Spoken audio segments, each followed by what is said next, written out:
was glad when they said to me, let us go to the house of the Lord. Let us confess our sins against God and our neighbor. Most merciful God, we confess that we have sinned against you in thought, word, and deed, by what we have done and by what we have left undone.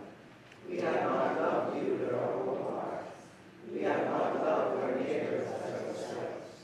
We are truly sorry and we humbly repent. For the sake of your Son, Jesus Christ, have mercy on us and forgive us, that we may delight in your will and walk in your ways, to glory of your name. Amen. Almighty God, have mercy on us. Forgive us all our sins through our Lord Jesus Christ. Strengthen us in all goodness, and by the power of the Holy Spirit, keep us in eternal life. Amen.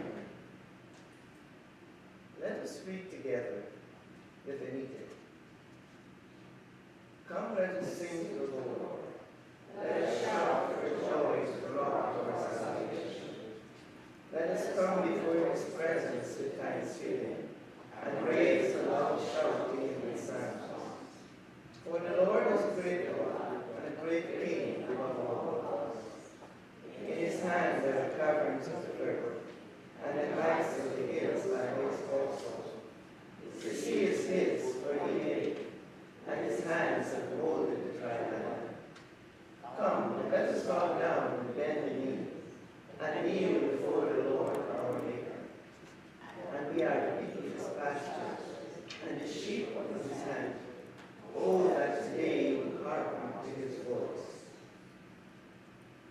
Let us read together the Jubilate. Be joyful in the Lord, all you lands. Serve the Lord with gladness, and come before his presence with a song. Know this, the Lord himself is God. He himself has made us, and we are his. We are his people and the sheep of his pasture. Enter his gates with thanksgiving.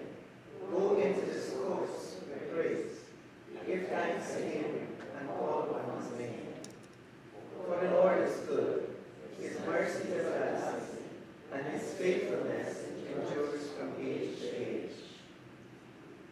Let us read together Psalm 33, responsively by handlers. Rejoice in the Lord, you righteous. It is good for us to sing praises. Praise the Lord with the harp.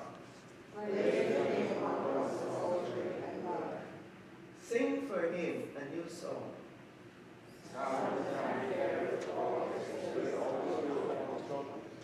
For the word of the Lord is right. And all his works are true. He loves righteousness and justice. By the word of the Lord were the heavens made. He gathers up the waters of the ocean as in a water skin. And stores up the depths.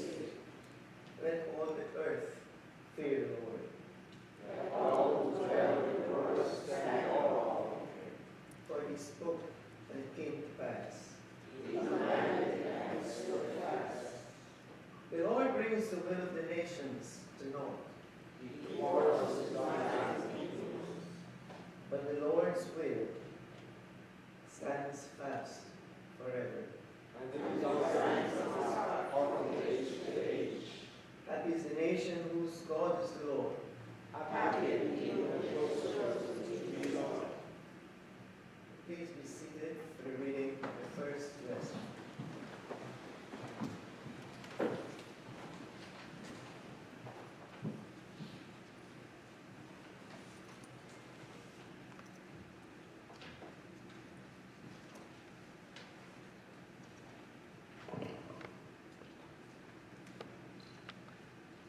A reading from the book of Genesis, first lesson. Now the Lord said to Abram, go from your country and your kindred and your father's house to the land I will show you. I will make of you a great nation, and I will bless you. and make your name great, so that you will be a blessing. I will bless those who bless you, and the ones who curse you I will curse. And in you all families of the earth shall be blessed. So Abram went as the Lord had told him, and Lot went with him. Abraham was 75 years old when he departed from Haran. Abram took his wife Sarai and his brother Lot, and the possessions that they had gathered, and the persons whom they had acquired in Haran. And then they set forth to the land of Canaan. When they had come to the land of Canaan, Abraham passed through the land to the place of Shechem, to the oak of Moreh. At that time, the Canaanites were in the land. Then the Lord appeared to Abram and said, to your offspring I will give this land. So he built there an altar to the Lord, who had appeared to him. From there he moved to the hill country to the east of Bethel and pitched his tent, with Bethel to the west and Ai at the east. And there he built an altar to the Lord and invoked the name of the Lord. And Abraham journeyed on by stages to the Negev. The word of the Lord. Thanks be to God.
Please be seated for the reading of the second lesson.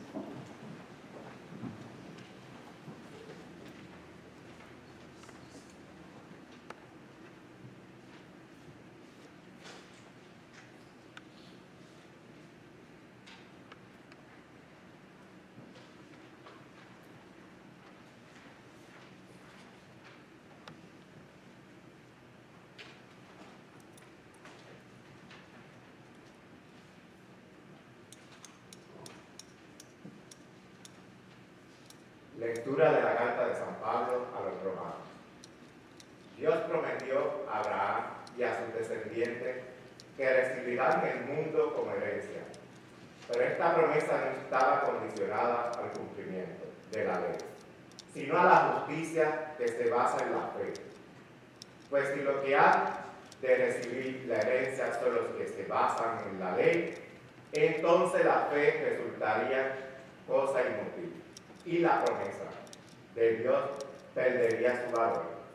Porque la ley trae castigo, pero donde hay ley tampoco hay falta de contra de la ley.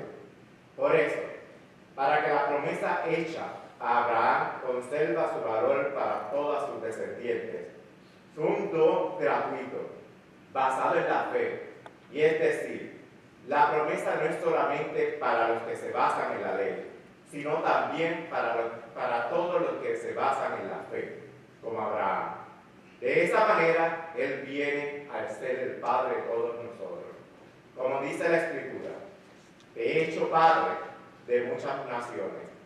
Este es el Dios a quien Abraham creyó, el Dios que da la vida a los muertos y crea las cosas que aún no existen. Cuando ya no había esperanza, Abraham creyó y tuvo esperanza. Y así vino a ser el Padre de muchas naciones, conforme a lo que Dios le había dicho.